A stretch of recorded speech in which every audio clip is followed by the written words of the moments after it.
ജനകമായി നമ്മൾ ലോക രാജ്യങ്ങൾ മുഴുവനൊക്കെ കേട്ടും അല്ലെങ്കിൽ ഭയപ്പെടുന്ന ഒന്നാണ് യുദ്ധം എന്ന് പറയുന്നത്, അല്ലേ? യുദ്ധം നമുക്കറിയാം.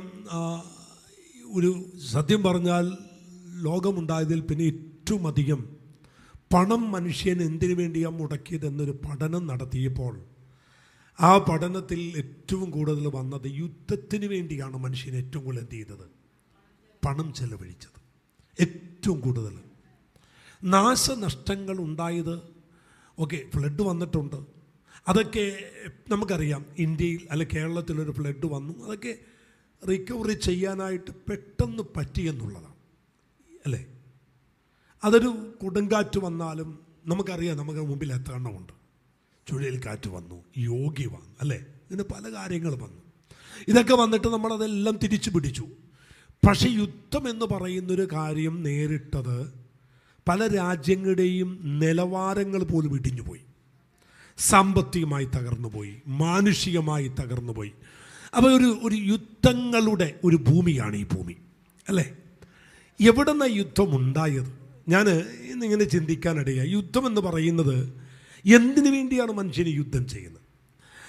അവർക്ക് അവരുടെ സ്വാർത്ഥമായ താല്പര്യങ്ങൾക്ക് വേണ്ടി എന്തെല്ലാം അവർക്ക് വേണമെന്ന് തോന്നുന്നുവോ അവിടെ യുദ്ധം ചെയ്യാറുണ്ട്. 2, അവരുടേത് കടന്നു കയറി ശത്രു കൊണ്ടുപോകും എന്ന് തോന്നുമ്പോൾ അവരെന്ത് ചെയ്യാറുണ്ട്? യുദ്ധം ചെയ്യാറുണ്ട്. അപ്പോൾ യുദ്ധത്തിന് പല കാരണങ്ങളാണ്. 2ാം ലോക മഹായുദ്ധമൊക്കെ ഉണ്ടായതിനെക്കുറിച്ച് നമ്മൾ പഠിച്ചു വന്നാൽ, അല്ലേ, ഒരു രാജാവും രാജ്ഞിയും കൂടി ഒന്ന് ആഘോഷിക്കാൻ, വിവാഹത്തിന് ശേഷം ഒന്ന് ആഘോഷിക്കാൻ പോയ ഒരു ചരിത്രമാണ്, അല്ലേ? അതൊക്കെ നിങ്ങൾ കേട്ടിട്ടുണ്ടല്ലോ. അതിൻ്റെ പിന്നിലുണ്ടായ പ്രശ്നങ്ങളും രാജ്യങ്ങളുമായിട്ടുണ്ടായ യുഗമൊക്കെയാണ് അത് പിന്നെ ഇത് യുദ്ധമായി പുറപ്പെട്ടത്.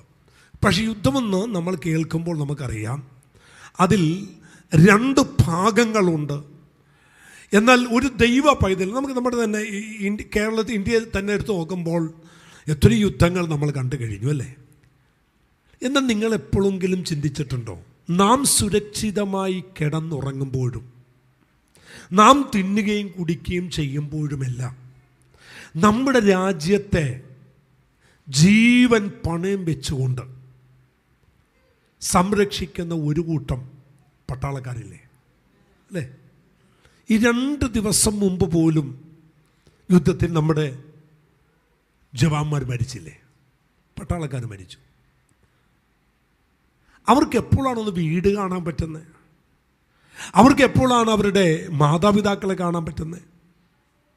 അവർക്ക് നാം അനുഭവിക്കുന്ന സുഖ സൗകര്യങ്ങളൊന്നും തന്നെയില്ല. അവർ കരാർ ചെയ്തിരിക്കുന്ന ആ യുദ്ധത്തിന് കൊടുത്തിരിക്കുന്ന കരാർ അനുസരിച്ച് 20 വർഷമോ 25 വർഷമോ അത്രയും സമയം അവർ യുദ്ധക്കളത്തിൽ തന്നെയാണ്, അല്ലേ? യുദ്ധക്കളത്തിൽ തന്നെയാണ്. അവരുടെ ഏറ്റവും വലിയ ലക്ഷ്യം എന്നാണെന്നറിയാമോ? ഞങ്ങൾ പ്രതിദാനം ചെയ്യുന്ന ഞങ്ങളുടെ രാജ്യം ഞങ്ങളുടെ കയ്യിലാണ്. ഞങ്ങളെ വിശ്വസിച്ചുകൊണ്ടാണ് ഇത്രയും കോടിക്കണക്കിന് ജനം ഇന്ത്യയിൽ സ്വസ്ഥമായി കിടന്നുറങ്ങുന്നത്. അവർക്ക് ഈ ബോധ്യമുണ്ട്. അവർ കാശ്മീർ ഇത്രയും തണുപ്പത്ത് കിടക്കുമ്പോഴും അവിടെ സുഖ സൗകര്യങ്ങളെല്ലാം അവർ വെടിയുമ്പോഴും അവരുടെ ലക്ഷ്യം എന്നാന്ന്, അവരുടെ കാഴ്ചപ്പാട് എന്നാണെന്നറിയാമോ? ഞങ്ങളെ വിശ്വസിക്കുന്ന ഇത്രയും കോടിക്കണക്കിന് ജനം ഞങ്ങളുടെ പുറകിലുണ്ട്. ഞങ്ങൾ ക്ഷീണിച്ചാൽ, ഞങ്ങൾ ആ യുദ്ധം താഴെ വെച്ചാൽ ഞങ്ങളുടെ രാജ്യം ഭീഷണിയിലാണ്, അല്ലേ? അത് നമ്മൾ മനസ്സിലാക്കുന്നില്ല. ഓക്കെ, നമ്മൾ സമാധാനപരമായി ഈ രാജ്യം പോകുന്നതിൻ്റെ പിന്നിൽ അതല്ലേ? അങ്ങനെയാണെങ്കിലേ എന്നും നമ്മൾ അറിയേണ്ട മറ്റൊരു കാര്യം, ഈ ആത്മീക ലോകത്ത് നമ്മൾ നിൽക്കുമ്പോൾ, ശരിക്കും ദൈവവചനം പഠിച്ചു വരുമ്പോൾ നമ്മൾ നിൽക്കുന്നത് ഒരു പോർക്കളത്തിലാണ്. ഒരു പോർക്കളത്തിലാണ് നമ്മൾ നിൽക്കുന്നത്. കർത്താവ് നമ്മളെ പഠിപ്പിച്ച ആ 1-2 കാര്യങ്ങൾ നിങ്ങളെ പഠിപ്പിച്ചിട്ട് ഞാൻ ആ മെസ്സേജിലേക്ക് വരാം. നിങ്ങൾ ലോകത്തിൻ്റെ വെളിച്ചമാണ്, അതിരുളാകരുത്. നിങ്ങൾ ലോകത്തിൻ്റെ വെളിച്ചമാണ്. ഒരു ദിവസം സൂര്യൻ ഉദിക്കാതിരുന്നാൽ, ഒന്ന് ആലോചിച്ച് നോക്കിയേ, ഒരു ദിവസം സൂര്യൻ ഉദിക്കുന്നില്ല, ആമേൻ. ആമേൻ അലാറിനൊക്കെ വെച്ചു. 6 മണിക്ക് നമ്മൾ എഴുന്നേക്കാൻ അലാറിനൊക്കെ വെച്ചു. അലാറിനടിച്ചു, എഴുന്നേറ്റു, അടുക്കളയിൽ ചെന്ന് കിച്ചന്റെ വാതിൽ തുറന്നു, വെളിച്ചമില്ല. 7 മണിയായി, വെളിച്ചമില്ല. സ്കൂൾ കുട്ടികൾ പോകേണ്ട സമയമായി, വെളിച്ചമില്ല. രാത്രി 10 മണി, രാവിലെ 10 മണിയായി, വെളിച്ചമില്ല. ഇത് നിങ്ങളുടെ ക്ലോക്കിന് വല്ലതും പറ്റിയതാണോ? നിങ്ങളുടെ മൊബൈലിൽ ടൈം നോക്കും, അടിയിരിക്കുന്ന എല്ലാ ക്ലോക്കൊന്നും ഇല്ലല്ലോ, ഒന്നും തെറ്റ് പറ്റിയിട്ടില്ല. ടൈം എല്ലാം കേട്ടോ, പക്ഷെ വെളിച്ചം വരുന്നില്ല. യേശു ഈ അർത്ഥത്തിലാ പറഞ്ഞേ, നിങ്ങൾ ലോകത്തിന് വെളിച്ചമെന്ന് പറഞ്ഞാൽ അവൻ ഇരുട്ടിന്റെ ശക്തിയെ മറികടന്ന് ലോകത്തിലേക്ക് വെളിച്ചം പകരാനുള്ള വെളിച്ചമാണ് നിങ്ങൾ. അത് അവൻ ഉദിക്കാതെ പോയാൽ ഉണ്ടാകുന്ന എത്രമാത്രം പ്രയാസങ്ങൾ ഉണ്ടാകുമോ, ഇതുപോലെയാണ് ഒരു ദൈവ പൈതൽ ശോഭിക്കാതിരുന്നാൽ, ഒരു ദൈവ പൈതൽ കത്തേണ്ടതുപോലെ കത്താതിരുന്നാൽ, ഒരു ദൈവ പൈതൽ എഴുന്നേൽക്കേണ്ട പോലെ എഴുന്നേൽക്കാതിരുന്നാൽ. അതുകൊണ്ടാണ് ദൈവത്തിന്റെ വചനം പറയുന്നത്, എഴുന്നേറ്റ് പ്രകാശിക്കുക, നിങ്ങളുടെ പ്രകാശം വന്നിരിക്കുന്നു. നിങ്ങൾ എഴുന്നേറ്റ് പ്രകാശിക്കണം. ദൈവമക്കളെ, നമ്മൾ നിൽക്കുന്നത് ഒരു പോർക്കളത്തിലാണ്, ഒരു യുദ്ധക്കളത്തിലാണ്. ആ യുദ്ധക്കളത്തിൽ ഞാനും നിങ്ങളും നിൽക്കുമ്പോൾ എനിക്കും നിങ്ങൾക്കും എതിരെ നിൽക്കുന്ന ഒരു ഭയങ്കര ശക്തി ഉണ്ട് എന്നുള്ള തിരിച്ചറിവാണ് നമ്മളെ ബോധവാരാക്കുന്നത്, നമ്മളെ യുദ്ധം ചെയ്യാൻ പ്രാപ്തരാക്കുന്നത്. അല്ലേ? ഇസ്രയേലിൽ ഒരു കാര്യമുണ്ട്. 18 വയസ്സ് കഴിഞ്ഞാൽ നിർബന്ധമായും എല്ലാവരും എന്ത് ചെയ്യണം? ജോലിക്ക് പോകുക മാത്രമല്ല, അവരുടെ പട്ടാളത്തിൽ എന്ത് ചെയ്യണം? 18 വയസ്സ് കഴിഞ്ഞാൽ അവൻ മിലിറ്ററിയിൽ ചേർന്നിരിക്കണം. അത് അവിടുത്തെ രാജ്യത്തിന്റെ നിയമമാണ്.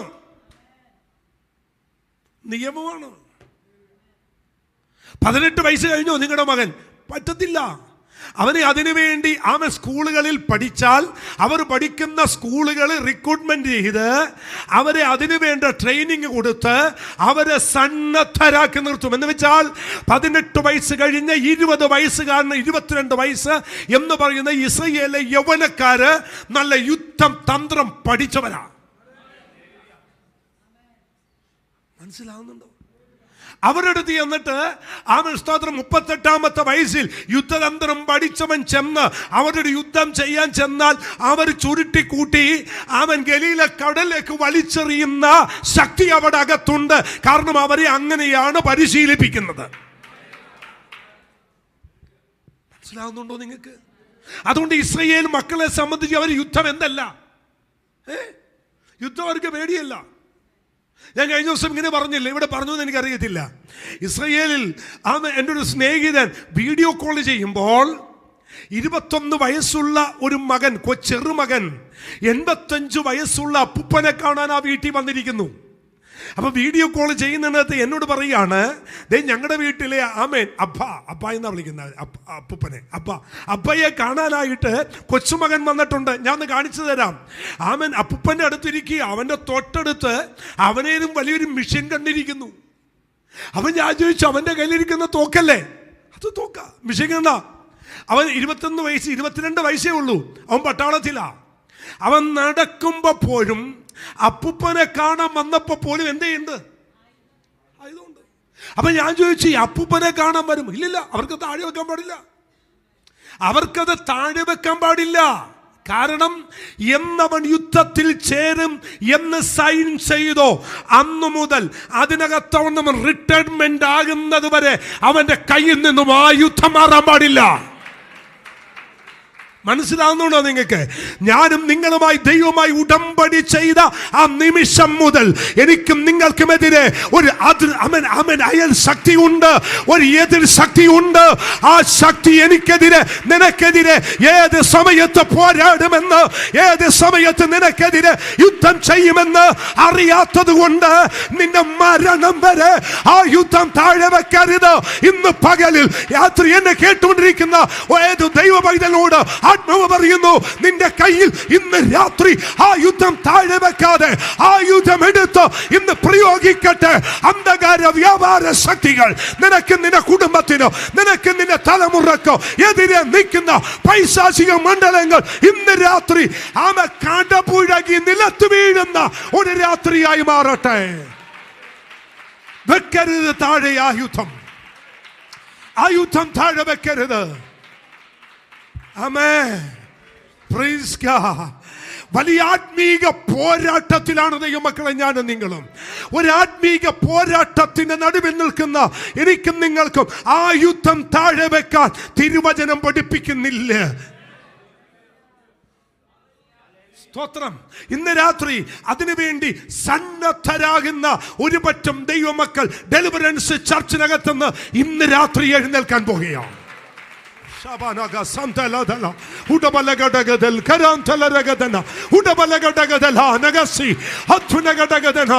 വെല്ലുവിളി അവർക്ക് പുത്തരിയല്ല.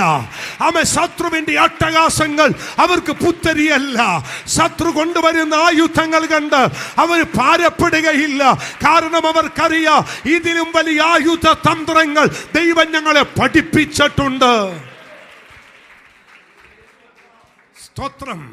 ഈ രാത്രി വളരെ ശക്തമായി എന്നോട് ആത്മാവിന്ന് ഇടപെട്ടൊരു മെസ്സേജാണ് ഞാൻ നിങ്ങൾക്ക് കൈമാറുന്നത്.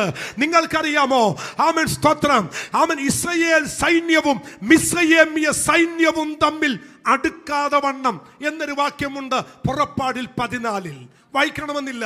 ഇസ്രായേൽ സൈന്യവും മിസ്രയീമ്യ സൈന്യവും തമ്മിൽ എന്ത് ചെയ്യാതെ, അടുക്കാതെ. മോനെ, ഇസ്രായേൽ സൈന്യം, മിസ്രയീമ്യ സൈന്യം, പണ്ടൊരിക്കൽ ഞാനിവിടെ ആവർത്തിച്ചതാ. മിസ്രയീമ്യ സൈന്യം എന്ന് പറയാൻ നമുക്കൊക്കും. കാരണം എന്താണെന്നറിയാമോ? മിസ്രയീമ്യർക്ക് സൈന്യം എന്ന് പറയാൻ സൈന്യ ബഹുത്വമുണ്ട്. സൈന്യത്തിന് അധിപനായ ഫറവോനുണ്ട്. അവർക്ക് രഥമുണ്ട്, കുതിരയുണ്ട്, ചേവകരുണ്ട്, യുദ്ധതന്ത്രങ്ങളുണ്ട്, യുദ്ധായുധങ്ങളുണ്ട്. എന്നാൽ അവൻ വെറും വടി കൈ പിടിച്ച് അരക്കെട്ടി ചെരിപ്പിട്ട് പെസക കുഞ്ഞാടിനെ കഴിച്ച് ചെങ്കടൽ കടക്കുന്ന ഇവരെങ്ങനെയാ ഇസ്രായേൽ സൈന്യമാകുന്നത്? ഇവരെ സൈന്യമെന്ന് വിളിക്കാൻ ഒക്കത്തില്ല. കാരണം എന്താണെന്നറിയാമോ? വേണമെങ്കിൽ ജനബാഹുത്യം കൊണ്ട് വിളിക്കാൻ പറ്റും. പക്ഷേ ഇവർ മിസ്രയീമ്യ സൈന്യം പോലെ ഒരു സൈന്യമല്ല. ഞാൻ പറയുന്നത് മനസ്സിലാകുന്നുണ്ടോ? മിസ്രയീമ്യ സൈന്യം പോലെ ഒരു സൈന്യമല്ല. ആര്? ഇസ്രായേൽ സൈന്യം. എന്റെ തെറ്റാണെങ്കിൽ നിങ്ങൾ എന്നോട് ക്ഷമിക്കണം, തിരുത്തണം. മിസ്രയീമ്യ സൈന്യം എന്നൊക്കെ പറയണമെങ്കിൽ, ഇപ്പൊ ഞാൻ ചോദിക്കട്ടെ, ആമൻ, ഇന്ത്യൻ സൈന്യം എന്ന് പറയണമെങ്കിൽ അവർക്കൊരു ക്യാപ്റ്റൻ ഇല്ലേ? അല്ലേ? അവർക്ക് അതിനു വേണ്ടതായ യുദ്ധ സാമഗ്രികളില്ലേ? അവരെയല്ലേ നമ്മൾ എന്തെന്ന് വിളിക്കുന്നേ? സൈന്യം എന്ന് വിളിക്കുന്നേ. എടാ, അതുകൊണ്ടാ മിസ്രയീമ്യ സൈന്യം എന്ന് വിളിച്ചേ. ഇവരെ സൈന്യം എന്ന് വിളിക്കാൻ പറ്റുമോ? അവർക്ക് മുൻപിൽ നടക്കാൻ ആരാ ഉള്ള? മോശയാ. മോശയുടെ കയ്യിൽ എന്നാ ഉള്ളേ? ചുമ്മാ ഒരു വടി. അപ്പുറത്ത് മിസ്രയീമ്യ സൈന്യത്തെ നോക്കേ, അവർക്കൊരു നായകനുണ്ട്. അവന്റെ പേര് ഫറവോൻ എന്നാണ്. അവന്റെ കയ്യിൽ ഒരു വാളുണ്ട്. അവന് സഞ്ചരിക്കാൻ ഒരു വാഹനമുണ്ട്. അത് കുതിരയാണ്, അത് രഥമാണ്. പക്ഷെ ദൈവത്തിന്റെ കണ്ണിൽ ഇത് രണ്ടും സൈന്യമാണ്. ഇവിടെയാണ് ഇന്ന് രാത്രി എൻ്റെ അകത്തളത്തിൽ ഭയങ്കര സന്തോഷം തന്നത്. കുഞ്ഞുങ്ങൾ ഇട്ടു രാത്രി മുഴുവനും ഇസ്രായേലിലെ സൈന്യവും മിസ്രയീമ്യ സൈന്യവും അല്ലേ? അപ്പോ എന്തുകൊണ്ട് ദൈവം അവരെയും ഈ സൈന്യമാക്കി കണ്ടു? ഒറ്റ കാര്യം പറയാം. മിസ്രയീമ്യർക്കാരുണ്ട്? നായകനുണ്ട്. ഇസ്രായേൽ മക്കൾക്ക് ആരില്ല? നായകനില്ല. അവരുടെ കാഴ്ചയ്ക്ക് ഇവരുടെ മുമ്പിൽ ഒരു നായകനില്ല. പക്ഷെ തമ്പുരാൻ പറഞ്ഞു, ജനത്തോട് പറ ഉറച്ചു നിൽക്കാൻ. ജനത്തോട് പറ ഉറച്ചു നിൽക്കാൻ. നിങ്ങളുടെ സൈന്യങ്ങളുടെ നായകൻ ഞാനാണ്. മനസ്സിലായോ? നിങ്ങളുടെ സൈന്യങ്ങളുടെ നായകൻ ഞാനാണ് കുഞ്ഞെ. കാണത്തക്ക രീതിയിൽ നിന്റെ മുമ്പിൽ നിൽക്കാൻ, നിന്റെ മുമ്പിൽ വാള് പിടിക്കാൻ, നിന്റെ മുമ്പിൽ ആയുധം ധരിക്കാൻ ആരുമില്ലെന്ന് കരുതി നിങ്ങൾ വിചാരിക്കരുത്. നിന്നിൽ മുന്നിൽ നിൽക്കാൻ ഒരു നായകൻ ഇല്ലെന്ന് വിചാരിക്കരുത്.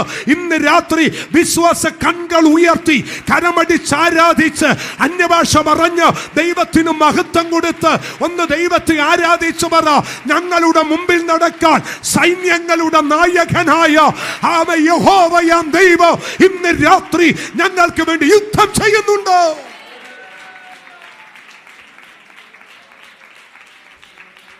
നഗ്നനേത്രങ്ങൾ കൊണ്ട് കാണാൻ കഴിയാത്ത ഒരു നായകൻ നിനക്ക് മുന്നിലുണ്ടെന്ന് വിശ്വസിച്ച് സഭ ഇളകത്തക്കവണ്ണം ഒരു ഹല്ലേലൂയ പറയാൻ പറ്റുമോ?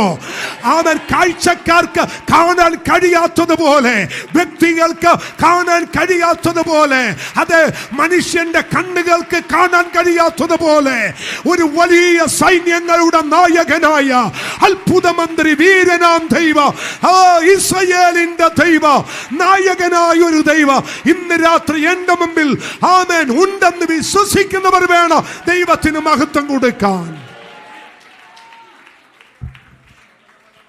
ശബനഘടകൽ ഖരാതല ഹുഡബലഘടകജഗൽ ഖടംതലാരഗസി ഹതുനഘടകജഗൽ ഖരാതലാന. ഞാൻ ഈ ദൂത് പറഞ്ഞുകൊണ്ടിരിക്കുമ്പോൾ എൻ്റെ ഉള്ളത്തിൽ വരുന്നൊരു മെസ്സേജ് ഞാൻ പറയാം. ഈ സൻഹരീബ് എന്ന് പറയുന്ന അസൂരിൻ്റെ ഒരു രാജാവുണ്ട്. സൻഹരീബ് രാജാക്കന്മാരുടെ പുസ്തകത്തിലെ ഒരു വാക്യമാണ്. കയറി വന്നതുകൊണ്ട് തൊട്ടതാ, എൻ്റെ വിഷയമല്ല. കയറി സൻഹരീബ് എന്ന് പറയുന്ന അസൂർ രാജാവ് ഹിസ്കിയാവ് രാജ്യം ഇസ്രായേൽ ഭരിക്കുമ്പോൾ വന്നിട്ട് പറഞ്ഞു, എനിക്ക് കപ്പം വേണമെന്ന് പറഞ്ഞു, എനിക്ക് നിങ്ങളുടെ കയ്യിൽ നിന്ന് പണം വേണമെന്ന് പറഞ്ഞു. അങ്ങനെ ഹിസ്കിയാവ് കൊടുക്കേണ്ടതൊക്കെ കൊടുത്തു.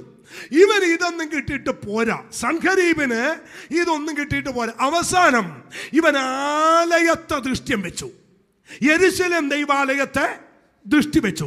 യെരൂശലേം ദൈവാലയത്തിന് പ്രത്യേകത എന്നാ? ശലോമോൻ ഇത് മൊത്തം പണിതിരിക്കുന്നത് രത്നങ്ങളും വൈഡൂര്യങ്ങളും കൊണ്ടാണ് പണിതിരിക്കുന്നത്. അവൻ ഇസ്രായേൽ ആലയത്തിൻ്റെ മേൽ സൻഹരീബ് അവൻ ലക്ഷ്യം വെച്ചപ്പോ ഇവന് മനസ്സിലായി, ഇവന്റെ കയ്യിൽ, രാജാവിന്റെ കയ്യിൽ എനിക്ക് തരേണ്ട നന്മകൾ മുഴുവൻ തീർന്നു പോയാലും ആലയത്തിലിരിപ്പുണ്ടല്ലോ. സഹോദരൻ പറയാൻ പറ്റുമോ? ആലയത്തിലിരിപ്പുണ്ടല്ലോ. ദാണ്ട് ഇതുപോലെ ആലയത്തിന്റെ പ്രധാന കവാടത്തിങ്കൽ 2 കവാടത്തിന്റെ ഒരു കവാടത്തിൽ മാതളമണിയും മറ്റൊരു വാതിക്കൽ എന്താണ് മുന്തിരിക്കൊലയും ഇങ്ങനെ വെട്ടിവെച്ചിട്ടുണ്ട്. ഇത് മുഴുവൻ പതിപ്പിച്ചിരിക്കുന്നത് സ്വർണത്തിലാണ്. അങ്ങനെ തന്നെ സ്വർണം കൊണ്ടുവന്ന് കൊത്തിവെച്ചിരിക്കുക. അങ്ങനെയാണെങ്കിൽ അതിൽ അവന്റെ ശ്രദ്ധ പതിച്ചു. എന്താ ചെയ്തെന്നറിയാമോ? ഹിസ്കിയാവ് അതിനകത്തുനിന്ന് പറിച്ചു കൊണ്ടുപോയി ഇവന് കൊടുത്തു. ആർക്ക്? സൻഹരീബിന്, അസൂർ രാജാവിന്. എന്നിട്ടും അവന്റെ കൊതി അടങ്ങിയില്ല. അവസാനം മതിലിന്മേലോട്ട് കയറി നിന്നിട്ട് ഒരുത്തൻ ഇവരെ വെല്ലുവിളിക്കാൻ തുടങ്ങി. ഏത് ഭാഷയിൽ? അസൂർ ഭാഷയിൽ. അപ്പൊ ഇസ്രായേൽ മക്കളെ പ്രഭുക്കന്മാരെല്ലാം കൂടി പറഞ്ഞു, അയ്യോ, ഇങ്ങനെ നിങ്ങൾ അസൂർ ഭാഷയിലൊക്കെ ഞങ്ങൾ വെല്ലുവിളിച്ചാൽ ഞങ്ങൾക്ക് ഇത് മനസ്സിലാക്കാനുള്ള കഴിവൊന്നുമില്ല, ഞങ്ങളുടെ ഭാഷയിൽ അങ്ങ് വിളിക്കാൻ പറഞ്ഞു. അപ്പോഴാ മനസ്സിലാതെ ഇവന്മാരെല്ലാം കൂടി ഞങ്ങളെ വെല്ലുവിളിക്കുക. സ്വതന്ത്രം. ഈ സമയത്ത് ഹിസ്കിയാവ് എന്ത് എന്നറിയാമോ? ആസാഫിന്റെ കൊച്ചുമകനെ വിളിച്ചിട്ട് പറഞ്ഞു, നീ ചെന്ന് ഒന്ന് രമ്യപ്പെടാൻ പറ്റുമെങ്കിൽ ഈ ഒരു വിഷയം പിന്നീട് നമുക്ക് ചിന്തിക്കാം. കയറി വന്നുകൊണ്ട് നീ ചെന്നൊന്ന് രമ്യപ്പെടാൻ പറഞ്ഞു. ആസാഫിന്റെ കൊച്ചുമകൻ രമ്യപ്പെടാൻ വേണ്ടി ചെന്നപ്പോ അവനെ ഉമ്മാർ ഓടിച്ചു വിട്ടു. അവസാനം നിവർത്തിയില്ലാതെ വന്നപ്പോ ഹിസ്കിയ രാജാവ് യെശയ്യാവിന്റെ അടുക്കലേക്ക് ഒരാളെ വിട്ടിട്ട് ചോദിച്ചു, എൻ്റെ പൊന്നു പ്രവാചകനെ, ഇവനെ കൊണ്ട് ഞങ്ങൾ മടുത്തിരിക്കുക, എന്താണ് ഇതിന് പ്രതിവിധി? അവൻ്റെ ഒരൊറ്റ പ്രവചനം, ഹിസ്കിയാവേ പേടിക്കണ്ടടാ, സൈന്യങ്ങളുടെ നായകൻ എഴുന്നേക്കാൻ പോവുക. ഹല്ലേലൂയ. ഇതൊക്കെ വാക്യം ഞാൻ തരാം കേട്ടോ. സൈന്യത്തിന്റെ നായകൻ നിനക്ക് വേണ്ടി എഴുന്നേൽക്കും. അവൻ ഉയർത്തിയിരിക്കുന്ന കൊമ്പ് ഞാൻ താഴ്ത്തും. അവന്റെ കൊമ്പ് ഞാൻ താഴ്ത്തും. ആ കൊമ്പ് ഞാൻ പറിക്കും. ആ കൊമ്പ് ഞാൻ അടിച്ചു തകർക്കും. ഇന്ന് രാത്രിവേളയിൽ ദൈവസഭക്കെതിരെ ഉയർന്നു വരുന്ന സകല കൊമ്പുകളെയും ദൈവം ഇന്ന് രാത്രി തകർക്കും.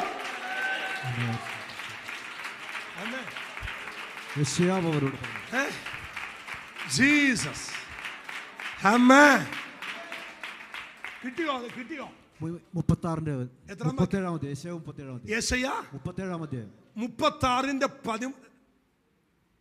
എത്രയാ? 13.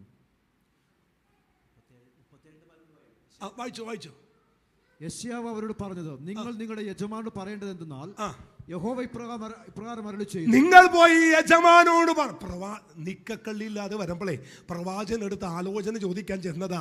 ഈ സൻഹരീബിനെ കൊണ്ട് മടുത്തു കഴിഞ്ഞപ്പോ ഉടനെ പ്രവാചകൻ ദൂത് പറഞ്ഞു. പൊന്നെ എന്നാ ദൂത ഒന്ന് വായിച്ചേ.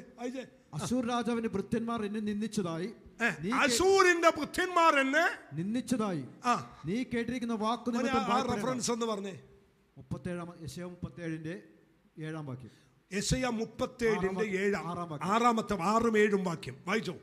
ഞാൻ അവനൊരു മനോഭിഭ്രമം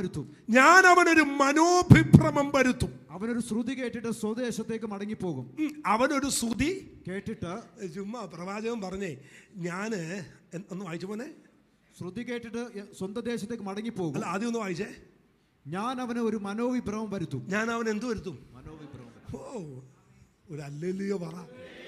നമ്മുടെ തമ്പുരാന്റെ കയ്യിലാണോ യുദ്ധതന്ത്രം ഇല്ലാത്ത? അവൻ ഞാൻ അവനൊരു മനോവിഭ്രമം വരുത്തും. അടുത്തത്, അവനൊരു ശ്രുതി കേട്ടിട്ട് സ്വദേശത്തേക്ക് മടങ്ങിപ്പോകും. സ്വദേശത്തേക്ക് എന്ത് ചെയ്യും? മടങ്ങിപ്പോകും. ഒരു ശ്രുതി കേൾക്കും. എന്ത് കേൾക്കുമെന്ന്? ശ്രുതി കേട്ടു. അപ്പൊ നിങ്ങൾ വിചാരിച്ചു ഈ വരുന്ന വഴിക്ക് ഇവൻ എന്ത് ശ്രുതിയാ കേൾക്കുന്നത്? ആ ശ്രുതി ഒന്ന് ഞാൻ പറഞ്ഞോട്ടെ, സമയമില്ലാത്തതുകൊണ്ടാ. ഇവന്മാരെല്ലാം കൂടി ഇങ്ങനെ നിൽക്കുന്ന സമയത്തെ ഒരു ദൂതൻ സ്വർഗത്തിൽ നിന്ന് ഇറങ്ങി. പുള്ളി ഒന്നിങ്ങനെ കറങ്ങി തിരിഞ്ഞു വന്നപ്പോൾ 1,85,000 പേരെ വെട്ടിത്താഴെ ഇട്ടു. ഈ ശ്രുതി കേട്ടു. ഇപ്പോഴും നിങ്ങൾക്ക് മനസ്സിലായില്ല? യുദ്ധത്തിന് വേണ്ടി ഇത്രയും അശൂർ സൈന്യം സൻഹരീബ് അഹങ്കാരത്തോടെ തല ഉയർത്തി നിൽക്കുമ്പോ ഒരുത്തം വന്നിട്ട് പറഞ്ഞു, എൻ്റെ പൊന്ന് സാറൊന്ന് അറിഞ്ഞോ, ആകെ നമ്മുടെ രാജ്യത്തുള്ള പട്ടാളം എന്ന് പറയുന്നത് 2 ലക്ഷം പട്ടാളമാണ്. അതിൽ 1,85,000 പേര് ഇപ്പോഴേ പോയി. അങ്ങ് എന്താന്ന് ചെയ്യാൻ പറഞ്ഞു. വന്ന വഴി തന്നെ അവൻ തിരിച്ചോടി. ഒരു സ്വതന്ത്രം പറഞ്ഞേ. ഇനി ഓടുക മാത്രമല്ല സാജൻ ബ്രദറെ, ഇവൻ ഓടിയിട്ട് എന്ത് ചെയ്യുന്നറിയാമോ? അശൂർ രാജാവ് ഓടിച്ചെന്നിട്ട് ഒരു ക്ഷേത്രത്തിനകത്തോട്ട് കയറി. ആ ക്ഷേത്രത്തിനകത്ത് കയറി ഒളിച്ചിരിക്കുമ്പോ ഇവന്റെ മക്കള് ഇത്രയും പ്രശ്നം ഉണ്ടാക്കി 1,85,000 പേരെ പട്ടാളെ കൊല്ലാനാക്കിയ സൻഹരീബിന്റെ മക്കള് ചെന്നിട്ട് അമ്പലത്തിയിട്ട് വെട്ടിക്കൊന്നു. ആരെ? അശൂർ രാജാവിനെ. അവനോട് ശ്രുതിയേക്ക് വന്ന് യെശയ്യാ പറഞ്ഞു, നീ പോക്കോടാ, നീ ചെന്ന് രാജാവിനോട് പറ, അവനോട് ശ്രുതി കേൾക്കും. ഇതൊക്കെ എന്നെ പഠനമെന്നറിയോ? അവനോട് ശ്രുതി കേൾക്കും. എന്ത് ശ്രുതി? വരുന്ന വഴിക്ക് അവന്റെ ചെവി കേൾക്കും. നിന്റെ പട്ടാളമൊക്കെ എത്ര പേര്? 1000 പേരല്ല ഇറങ്ങിയത്, ഒരൊറ്റ ദൂതൻ ഇറങ്ങി 1,85,000 പേരെ കൊന്നൊടുക്കി. Oh Jesus! യുദ്ധസന്നദ്ധനായി ഇന്ന് രാത്രി നമ്മുടെ ആലയത്തിനകത്ത്, ഈ ദൂത് കേൾക്കുന്നവരുടെ ഭവനത്തിനകത്ത് യുദ്ധസന്നാഹരായ ദൂതന്മാർ ഇന്ന് രാത്രി ഇറങ്ങി വരുന്നുണ്ട്. നിനക്കെതിരെ നിൽക്കുന്ന സകല വെല്ലുവിളികളെയും യുദ്ധം ചെയ്യേണ്ടതിന് സൈന്യങ്ങളുടെ യഹോവയായ ദൈവം ഇന്ന് രാത്രി ഇറങ്ങി വന്നിട്ടുണ്ട്.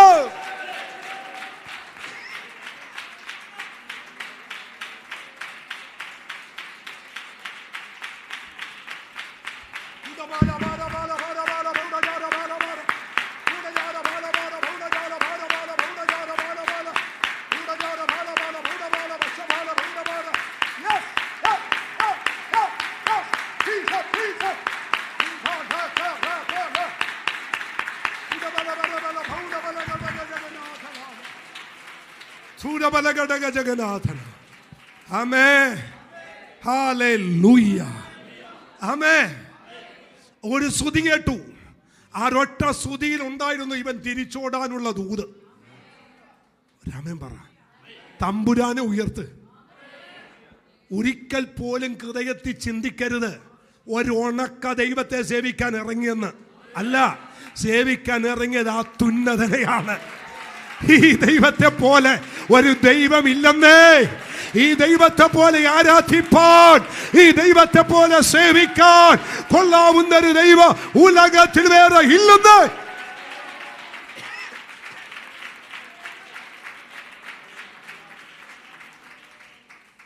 അന്ന് ഈ സ്തോത്രം ഈ സൻഹരീബിൻ്റെ ഈ സമയത്ത്, ഈ കാലഘട്ടത്തിൽ ആസാവിൻ്റെ കൊച്ചുമകനെ വിട്ട ചരിത്രം പറഞ്ഞില്ലേ? അപ്പോൾ ആസാവ് പാടിയ സങ്കീർത്തനം 75 സങ്കീർത്തനം.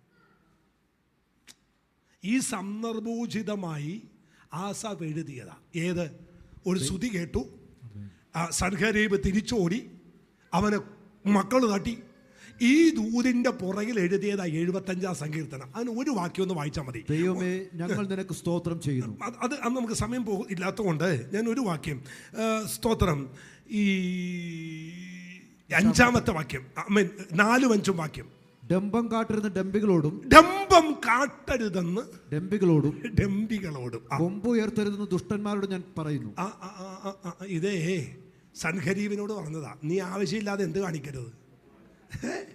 നമ്മൾ പറയില്ല അത് നമ്മൾ പറയുന്നത് എന്നാ, നമ്മൾ സാധാരണ ഭാഷ പറഞ്ഞ് നീ അവൾ ഡെമ്പിയാന്നൊക്കെ പറയല്ലേ, അവൻ ഭയങ്കര ഡെമ്പനാന്നൊക്കെ പറയില്ലേ, ഈ അതേ ഭാഷയാണ്. ഡെമ്പം കാണിക്കരുത്. സൻഹരീബിൽ അല്പം ഒന്ന് ഡെമ്പം കാണിച്ചത് അതാണ്ട് കിടക്കുന്നു. എവിടെ?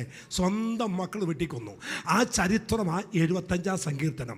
അവൻ ഡെമ്പം കാണിക്കരുതെന്ന് ഡംബികളോടും കൊമ്പ് ഉയർത്തരുതെന്ന് ദുഷ്ടന്മാരോടും ഞാൻ പറയുന്നു. നിങ്ങളുടെ കൊമ്പ് എവിടേക്ക് ഉയർത്തരുത്? മേലോട്ട് ഉയർത്തരുത്. ശാഠ്യത്തോടെ സംസാരിക്കരുത്. എന്നിട്ട് അതിന്റെ സ്തോത്രം 10-ാമത്തെ വാക്യം ഒന്ന് വായിച്ചേ. ദുഷ്ടന്മാരുടെ കൊമ്പുകളൊക്കെ ഞാൻ മുറിച്ചു കളയും. ദുഷ്ടന്മാരുടെ കൊമ്പെല്ലാം ഞാൻ എന്ത് ചെയ്യും? മുറിച്ചു കളയും. ഇതാ വാക്യം. ഈ വാക്യം ഞാൻ ഈ പറഞ്ഞ ചരിത്ര പശ്ചാത്തലമാണ്. 75 സങ്കീർത്തനം. പറ്റുമെങ്കിൽ ഒരു ദിവസം നമുക്കിത് ഡീറ്റെയിൽ ആയിട്ടൊന്ന് പഠിക്കാം. പോട്ടെ, അത് നമ്മുടെ വിഷയമല്ല. കയറി വന്നതുകൊണ്ട് നമ്മളൊന്ന് തൊട്ടേ ഉള്ളൂ. അപ്പം തിരിച്ചു വരാം. യുദ്ധസന്നാഹനായ ഒരു ദൈവം നമുക്കില്ലേ? അല്ലേ? ഉണ്ടോ? ഈ നമ്മുടെ ദൈവത്തിന് 365-ലധികം പേരുകൾ ഉണ്ടെന്ന വേദപഠിതാക്കൾ പറയുന്നത്. എല്ലാം ഒന്നും എനിക്കറിയത്തില്ല. കുറച്ചൊക്കെ നമ്മൾ പാടുമ്പോഴും പ്രാർത്ഥിക്കുമ്പോഴൊക്കെ പറയാറുണ്ട്. അതിൽ ഒരു പേരാണ് സൈന്യങ്ങളുടെ യഹോവ. അതാണ് അവൻ്റെ പേര്, സൈന്യങ്ങളുടെ. എങ്ങനെ ദൈവത്തിന് സൈന്യങ്ങളുടെ യഹോവ എന്ന് പേര് വന്നു? അതൊരൊറ്റ കാര്യമേ ഉള്ളൂ. ദാണ്ട് നമ്മൾ നേരത്തെ വായിച്ചില്ലേ? എവിടെ? പുറപ്പാട് പുസ്തകത്തിൽ ഇസ്രയേലിയ സൈന്യവും മിസ്രൈമേ സൈന്യവും. ഇസ്രയേൽ മക്കൾക്ക് സൈന്യാധിപനായി നിൽക്കാൻ ഫറവോനെ പോലെ ആയുധം പിടിച്ച ഒരുവനില്ലായിരുന്നു. മുൻപിൽ വടി പിടിച്ച മോശ മാത്രമേ ഉണ്ടായിരുന്നുള്ളൂ. എന്നാൽ നിങ്ങൾ തിരിച്ചറിയേണ്ട ഒരു കാര്യം, ഇസ്രയേൽ ജനത്തിന്റെ മുമ്പിൽ നായകനായി നിന്നത് ഒരൊറ്റ വ്യക്തിയാണ്, ഒരു ശക്തിയാണ്. അത് ഇസ്രയേലിന്റെ ദൈവം മാത്രമാണ്. വിശ്വസിക്കുന്നവർ കരമടിച്ച ദൈവത്തിന് നന്ദി പറ. ഈ രാത്രി ഈ ദൂത് നിങ്ങൾ വിശ്വസിക്കണം. അങ്ങനെയാണെങ്കിൽ നാം നിൽക്കുന്നത് എവിടെയാണ്? ഒരു പോരാട്ടത്തിലാണ് നിൽക്കുന്നത്. നാം നിൽക്കുന്നത് യുദ്ധക്കളത്തിലാണ് നിൽക്കുന്നത്. ഒരു ഹല്ലേലൂയ പറ. ആമേൻ. ഇനി 1-2 കാര്യങ്ങൾ പറഞ്ഞിട്ട് നമുക്ക് നമ്മുടെ സബ്ജക്റ്റിലേക്ക് വരാം. ഒരു പോർക്കളത്തിൽ നമ്മൾ നിൽക്കുമ്പോൾ, ഒരു യുദ്ധക്കളത്തിലാണ് എന്ന് നമ്മുടെ അകത്തൊരു ബോധ്യം വന്നാൽ മാത്രമേ നമ്മുടെ നിൽപ്പും നമ്മുടെ നടപ്പും നമ്മുടെ പോക്കും വരവുമെല്ലാം മാറ്റം വരും. ഞാൻ നിൽക്കുന്ന എവിടെയാ? യുദ്ധക്കളത്തില.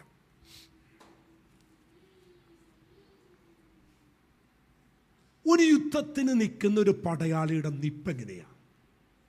അവൻ്റെ വസ്ത്രധാരണം എങ്ങനെയാ? 2, അവനെല്ലാവരും കഴിക്കുന്ന പോലെ കഴിക്കാൻ പറ്റുമോ? അവനെല്ലാവരും മുടിവെട്ടിയതുപോലെ മുടിവെട്ടാൻ പറ്റുമോ? അവനെല്ലാവരും വസ്ത്രം ധരിക്കുന്ന പോലെ ധരിക്കാൻ പറ്റുമോ? ഇല്ല. ആ രാജ്യം അവരെ പട്ടാളത്തിലേക്ക് റിക്രൂട്ട് ചെയ്യുമ്പോൾ അതിനകത്ത് എഴുതി പറഞ്ഞിരിക്കുന്ന ചില കാര്യങ്ങളുണ്ട്. അതിനനുസരിച്ചല്ലേ? അല്ലേ? ആദ്യം അതിന് ട്രെയിനിങ് ചെല്ലുമ്പോൾ അവൻ്റെ മുടിയെല്ലാം നേരെ അങ്ങ് വെട്ടുകയല്ലേ? എന്തിനാ? നമ്മൾ ഇതിലെ കൂടി നടക്കുമ്പോഴേ, ഈ കൊച്ചി കൂടി നടക്കുമ്പോൾ നേവിക്കാർ പിള്ളേർ നടക്കുന്നത് കണ്ടിട്ടുണ്ടോ? അവർ നേവിക്കാരായിട്ടില്ല, ട്രെയിനിങ്ങിന് വന്നവരാ. പക്ഷെ കണ്ടിട്ടില്ലേ, അവരെല്ലാം മറ്റേ നീല ഷർട്ടും ഒക്കെ ഇട്ട് പാൻറ്റും ഇട്ട്, പക്ഷെ അവരുടെ നമ്മൾ കാണുമ്പോൾ തന്നെ അവർ നേവി ലുക്കല്ലേ? അല്ലേ? അവർ നേവിക്കാരായോ? ആയിട്ടില്ല. അവരുടെ ആ സ്റ്റാറൊക്കെ കിട്ടിയോ? കിട്ടിയിട്ടില്ല. അതിനകത്തേക്ക് അവർ കരാറ് ചെയ്ത് ഒപ്പുവെച്ച് കാൽച്ചുവട് വെച്ചപ്പോൾ തന്നെ അവിടെ രീതികൾ മാറിയത് കണ്ടോ? ഇനി അങ്ങനെ യുദ്ധത്തിന് ചേർന്ന ഒരു പടയാളി വഴിയറമ്പിൽ നിന്ന് ആരോടെങ്കിലും കുശലം പറഞ്ഞ് നിൽക്കുന്നത് കണ്ടിട്ടുണ്ടോ? ഉണ്ടോ? അങ്ങനെ ആരെങ്കിലും കുശലം പറഞ്ഞ് നിൽക്കുന്നത് കണ്ടാൽ അടുത്ത മറുപടി എന്നാന്നറിയോ? അടുത്ത യുദ്ധത്തിനകത്ത് ഏതെങ്കിലും ഒരു കാര്യം യുദ്ധതന്ത്രത്തിൽ ലീക്ക് ഔട്ടായാൽ ഇവനായിരിക്കും ആദ്യം അകത്ത് പോകുന്നത്. അതുകൊണ്ട് കരാറ് ചെയ്ത ഒരു പട്ടാളക്കാരനും അനാവശ്യമായ ഒരു വിഷയത്തിൽ അവൻ ഇടപെടത്തില്ല. ഇനി അടുത്തത് കേട്ടോ, അവൻ 10 ദിവസത്തെ വെക്കേഷന് വന്നാൽ അവൻ ആദ്യം ഇവിടെ വന്നിറങ്ങിയെന്ന് ഇവിടുത്തെ ലോക്കൽ പോലീസ് സ്റ്റേഷനിൽ അറിവ് കൊടുക്കും. അവൻ തിരിച്ചു പോണെന്ന് ലോക്കൽ പോലീസ് സ്റ്റേഷനിൽ ചെന്ന് അവൻ സൈൻ ചെയ്യും. 10 ദിവസത്തെ വെക്കേഷന് ശേഷം വീണ്ടും ഞാൻ ഇതാ പ്രവേശിക്കുന്നു. അവന്റെ ജീവിതം ക്രമപ്പെടും. അവന്റെ ജീവിതത്തിൽ ചില കാര്യങ്ങൾ അടുക്കും ചിട്ടയാകും. എല്ലാറ്റിനും എന്തിനാ ഇവൻ ഇങ്ങനെ ട്രെയിൻ ചെയ്യുന്നത്?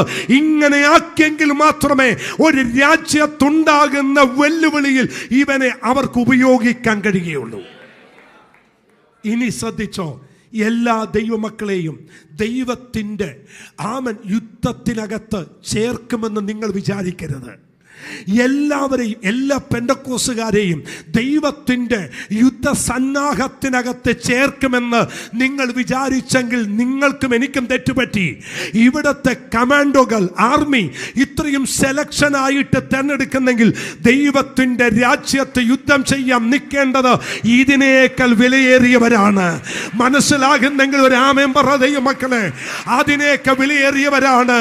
പിശാച് ഏത് നേരത്തും നിനക്കെതിരെ ഇടർച്ച ചെയ്യുമ്പോൾ പരിശുദ്ധാത്മാവ് ഞാൻ പറയുന്നു, ഒരു ഗ്യാപ്പ് പോലും ഇല്ലാതെ